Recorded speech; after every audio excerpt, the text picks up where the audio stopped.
let's look at the lot. Since I've taken you to every place, we'll take you to the last one. Here's some of those lovely lilies that I got from Jason Avers. They kind of got put there to hold over until we had everything planned. So they are going to get separated and moved. Got all sorts of stuff. Asters. It's a mess. Ragwort that needs smothered and cut. I don't remember where we were at last time I was here. I don't remember the last video I took, but this is where we are. This is the back line.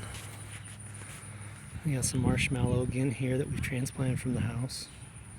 Some random garlics. Good old random garlic. I love me some random garlics. We got our gooseberries, which we're going to propagate. Is that tansy? That might be tansy. Fixing to flower. And some succulents, sedum, basils, Augustaceae. For some reason we had an Augustaceae die, which is really weird. My persimmon that I thought was dead, which showed to be dead, came back from below the graft. So I have to go through and prune all this back to get one good one. We have wormwood, chickens in the background. We have Jerusalem artichoke, sunchokes. For some reason our broomcorn over here is not doing very well. Excuse me. Tomatoes we planted. There are Japanese beetles on the gooseberry, but there's nothing I can do about it. So the tomatoes are doing well. We'll see how they pop out here probably in the next week or two. More of the magenta lamb's quarter. Come over here, see if I can pull this damn sow thistle out. Yeah, she went.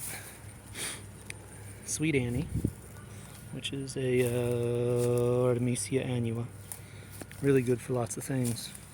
Really good for the things that were bothering people, you know, a couple years ago until today. It's supposed to be an antiviral. She's got so much stuff planted in here, I don't know.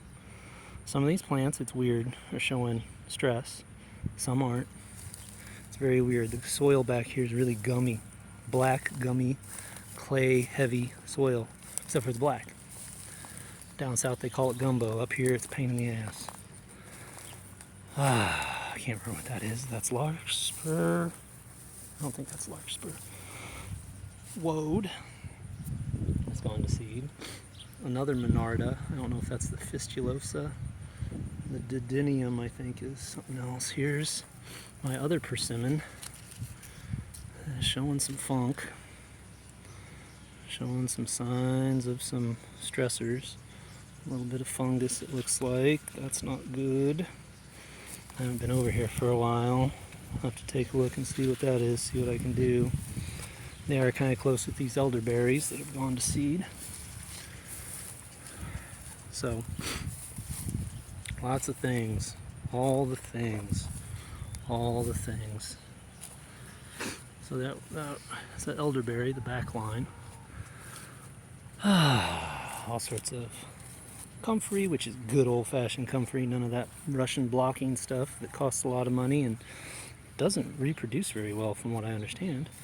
We'll get rid of that one. Kind of looking to see if any of my mushrooms pop back. I had King Strophaura seeded over here and had some come up last year, but missed them because I forgot about them. I don't see any. And our chickens. This chicken yard's way different than the one at the house. And this is all free range. And these guys don't dig like the other ones do. I need to get over here and weed whack when I can hold my weed whacker. My peaches. These blights are bad. Not for sure what is going to end up happening with this tree. We'll see. It might come out because it's causing stressors on my other plants too.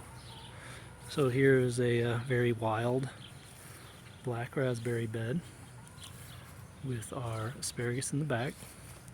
These black raspberries will be getting cuttings, digging up suckers, and selling these. Nobody sells them. LA has them, lots of people want them. This over here is just a freaking wild mess. These are, figured out, this is a plum. And that's a plum from that plum. And I think they need to be either cropped down hard or dug out. There's another plum, you know, stuff goes to seed. This one, who is struggling, it looks like, with some funk, is a mayhaw. So I'll probably end up, when winter comes, when fall comes and everything breaks, I'll probably be doing a lot of laying some sulfur down, some other anti-fungal stuff. That hot mess, ragwort is everywhere, everywhere. Gooseberries, the watershed, which I have to come over here and jack up those barrels because they're pushing down on the front because that's where the water hits and they're sinking. That'll be fun. That'll be a end of season before the wet season project, before everything freezes, is drain those, jack them up, block them up. So we have the red bud there, which is showing signs of damage. Lots of damage this year, lots of funky stuff. I don't know if it's the wet and then the heat, this hot mess. We have the zinnias, whatever else that is. There's a bunch of stuff she plants and I don't know. And then we've been working on cutting the corners on our mowing. So like this I used to have to go through, and now I'm just going to be coming down that line, mowing and taking the corner. We have elecampane. We have doves. I love doves. They're tasty and they're fun little animals. We have all of this amaranth. Well, not all of it. There's that bed of amaranth, and it's growing. It will go to seed and we'll have what we have. But the elecampane is a native medicinal for lungs, and it's what you use instead of osha root, which is on the endangered list. Pretty sure it's endangered or very threatened. This here was, we have pear there, pear there-ish, I can't really see on my camera, and a cherry at the back along that line, and then this will be growing greens, and you can see my attempts at a hoop house, but the puppy kept knocking the cloth off, so we kind of deleted the cloth for now, but I've got to put the bar in that runs down the length of it to hold it in place, and we'll have a cover over that so we have an extended season and an early season next year. For greens, this bed we're not for sure what we're going to do, we're just smothering it at the time. I'm supposed to be getting some more wood chips. Talk to your wood cutters if you have place for chips, because we're going to let our chips sit for a couple of 3 years because we had the issue, oh baby, no, the issue of putting on beds and them causing issues. Here is my big horse corn. Is it big mountain horse? Big horse mountain corn? I'll have to look at what it is, but that's it. And it is gotten knocked down. Tassels have gotten knocked down from the wind, maybe.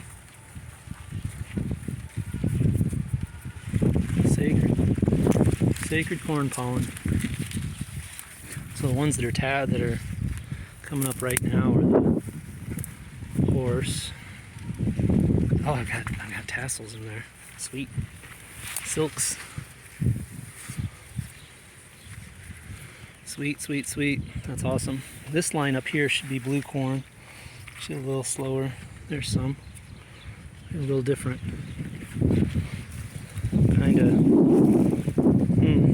What do we got going on here?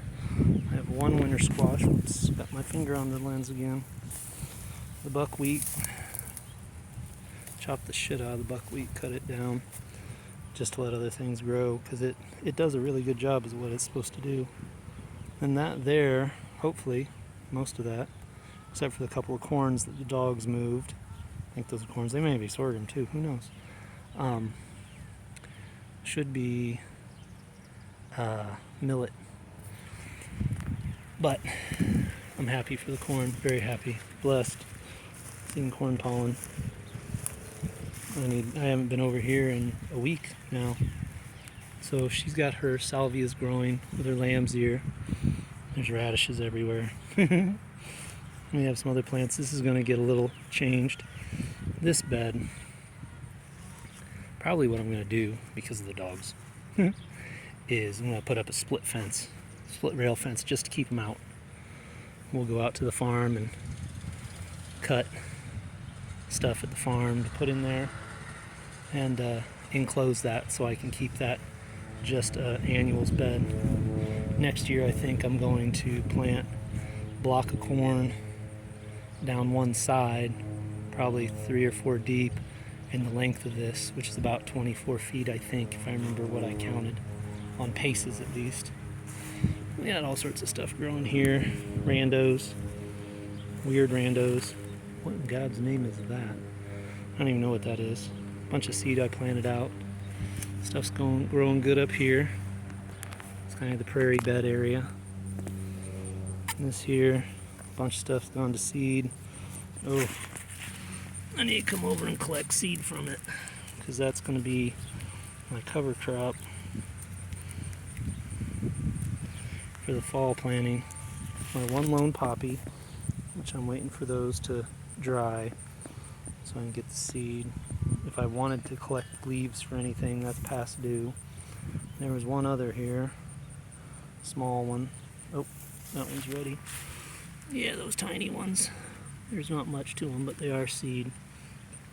So I think next season, this whole front line, whoop, I keep putting my finger in the way. This whole front line, I'm going to smother and build up, and that'll just be a poppy bed. And then I'll have all my annuals back there, and probably, like I said, corn, the full length, and 4 deep, maybe a little more of one kind of corn there. Beans and squash. We'll do the 3 sisters, but not necessarily in together. Maybe. I'm lazy. I got buckwheat that's seeded out. I'll reseed. I will not be planting buckwheat here again.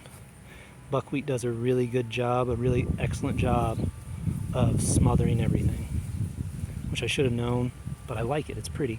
It's good for the pollinators. I'd like to plant it someplace else though. But that's next year for all this bed here. And this one is our Wyoming sage bed. It also has some California white, which is on the threatened list. And we're able to grow it here. It won't last, but we like planting it because we love the plant. It's a sacred one. We have the Wyoming sage here, which is getting big, and that's good. We got a bunch of small ones that didn't sell, so we put them in. Hopefully they'll hold and take off. And if not, we can get more seed, and they'll they go pretty well. But those are for smudges, and just also because they're heady. They're like they're the difference between the California white sage and this sage here is that smell. That smell there, that is, I'm old. So like when I discovered smudging, that right there, that's the stuff. That's the smell of sage. This one here is a magnificent plant. She is beautiful. Oh my God, she's resinous. She's sticky, and she is very magical. She is sacred. One leaf, no hog's leg of planting or smudging for her. She is one leaf, and that is all you need. So this here, we're starting to do this stuff of looking where we mow. So that line, this line here is going to get mulched, so I make a path for mowing. And then over here, we're going to do the same. I just ran out of cardboard. We're going to smother this from this line. Oops, I got to see if I can see. From this line over to there. I'm going to straighten that out. I need to unlock my gate. I'm supposed to have a guy come by, and I told him it'd only be locked a little. And this looks like it's locked a lot. Not locked, but it'd be a pain in the backside for anybody wanting to come deliver me chips. Sorry about the weird camera angle. Just gonna do that. That's good.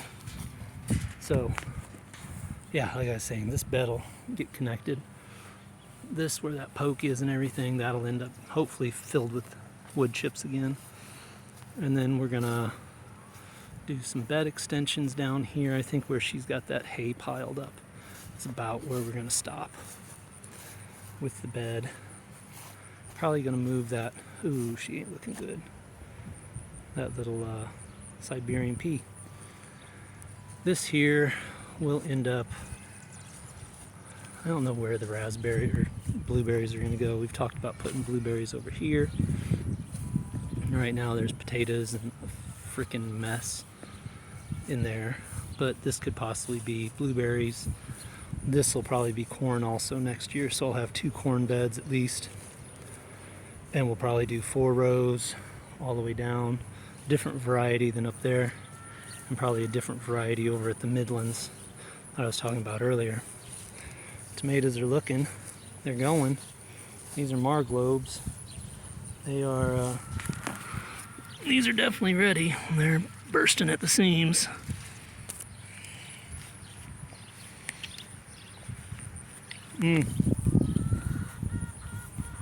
Two things money can't buy. That's true love and homegrown tomatoes. But I think once I get back on the work train, I'm going to buy more low clover seed and overseed all of the paths with clover, because the wife wants to walk on something soft, and there's nothing softer than clover. This freaking mess, all this bindweed has come back. I'm not sure what I'm going to do about that. I have an idea. I don't like the idea, but I have an idea. And then it needs mulched. But my hawthorn has gotten attacked. Everything's gotten attacked by the Japanese beetles. It's just how it is. There's not much you can do about it. I can spray, I can try to maintain and control their reproductive population, but they're gonna do what they're gonna do. And you kill one here and 20 more come. So we've just been fighting that. I got a lot of stuff I need to get over here when I can carry a weed whacker and weed whack. These crazy green June bugs have come up. Wow. I don't know if you can see all these guys buzzing around. They're pretty. They're green. Let's see if I can get one. Come here, buddy. Come here. Come here. Whoops, got away. They're all over. They're iridescent and shiny, and they're not Japanese beetles. They're native. My daughter used to chase my ex-wife with them after she got back from Costa Rica when she was little. And they're all over. They obviously have popped out of the ground and are doing their buggy thing. I'm sure they eat stuff. Everything does. If they weren't eating stuff, I wouldn't have a real garden, would I? That's my, oh, my frickin' thing got left out. That's my solution for getting hay bales out of the ground, is a post set in the ground and strap onto the post and strap onto the hay bale and pull that puppy out. So that's kind of the walk around. Lots of things are not doing great because of the Japanese beetles, but they survive and they come back. Luckily the Japanese beetles go, and then everything kind of bounces back. And then again, if it doesn't bounce back, it's not supposed to live. It's the environment we live in, you know. It'd be different if I didn't have some of these predators and some of this stuff going on back in those glorious old days, whenever those were, where, you know, these trees just grew and didn't have any issues with, or as many issues with blight or funguses, or obviously, you know, insect predation. Just the stuff in the old books, that'd be awesome. You deal with all that. But you know, how do you spray a cherry tree that big when you don't have a ladder that's 30 foot tall? And I don't have the money for a 30-foot tall orchard ladder. You know, how do you deal with this stuff? You deal with it and let it grow, and if it doesn't grow, you just delete it. because that's kind of where we're at. And it's kind of how I look at a lot of this stuff. And I know a lot of people out there, are kind of on the same thing. It grows or it don't. If I had an infestation of some kind of bug that was just on one thing, and I knew it, and I could kill it and delete the bug and stop it in its tracks, I would. But what we do here is, we do the best we can. We try to encourage as many birds as we can, as many predatory insects as we can, and we just plant and pray, because there's a reason for everything. There's a reason that those trees get hit, and then, if they don't get hit hard enough, they come back. I've seen it. I've seen, my cherry trees over at the house get knocked down hard, and next spring they pop back, they put cherries on. The birds eat all the cherries for the most part, and then the beetles come and chew the leaves, and then next year it's repeat. It's just how it is. Like I said, if I had an infestation of something that I could really control, damned if I wouldn't. I'd burn every bed to the ground, dig it up and burn it again if I had to. And I might do that with some of these spaces. They might get a good scorched earth turned, have, with my places where I have squash or I want squash, I might chop and burn. Slash and burn, I think is what that's called. And then I'll hoe the ground up some, turn it, throw some dry hay on it, burn it again. All it's going to do before winter, in my thought, is it'll add that carbon to it. It'll kill the insects, and then I can mulch the hell out of it, throw manure on it, reinvigorate that soil hopefully, and come next year, maybe the bug population will be down. This monstrosity of a bed is going to be my nightmare though. That bindweed, I'm not for sure how I'm going to tend it, because it goes by runners, so I've got to figure out some way that I'm okay with for deleting that bindweed and saving all my other plants. It's going to be hard. But that bed, from this manure all the way up there to the wood chips, this bed here, I need to plant. I got the 2 bush apricots, the hazelnut, there's another hazelnut, some random either plum or maybe cherry trees that we grew from pits. They're planted there, and that's supposed to be a blueberry bed with my blueberry arbor over it. I kind of wish I could put my blueberries in that bed though, here, because I'd much rather have that bed for corn, but we'll see. We'll see. I got plans. We just have to make them happen. And that's all it's about, man, is just making it happen. Dealing with what comes at us and praying for the best, and see what happens. I do have a couple of books that I'll have to post a video on that I've got coming in the mail. One of it is on Korean natural farming, coming out of a Hawaiian farm. It's the one you can order online. I want to know more about that. I want to know about living organisms. I've got the Jadam, however you pronounce it, book that I'm still reading through, and boy, that one's a half hit, half miss. About every other paragraph I disagree with, and then the next paragraph I absolutely agree with, and we'll find some kind of balance out of that. Now I've got a couple books on weeds and what they tell, and I didn't buy Pfeiffer's book on weeds and what they tell, because I thought that was a little lacking when I owned it the first time, back when I was learning about biodynamics. These other ones are supposed to be a little more informative and trying to figure out how to work with the weeds, what they pull up, how they deal with the soil. So I'll have to get some pictures of those. I'll get a video on those books when they show up, so if anybody else wants to get them, they can, because information is power.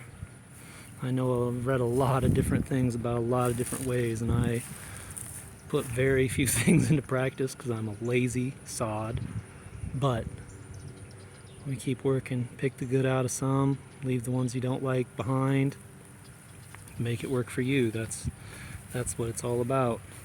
I will have to find out what the hell bindweed is good for, because I've heard people say, oh, it's growing, it's good for something, and everything has its purpose. But what in God's name is bindweed's purpose? Except for to smother and kill everything I have growing. There's a question. Well, that's enough of that. Have a beautiful day, y'all. Bye now.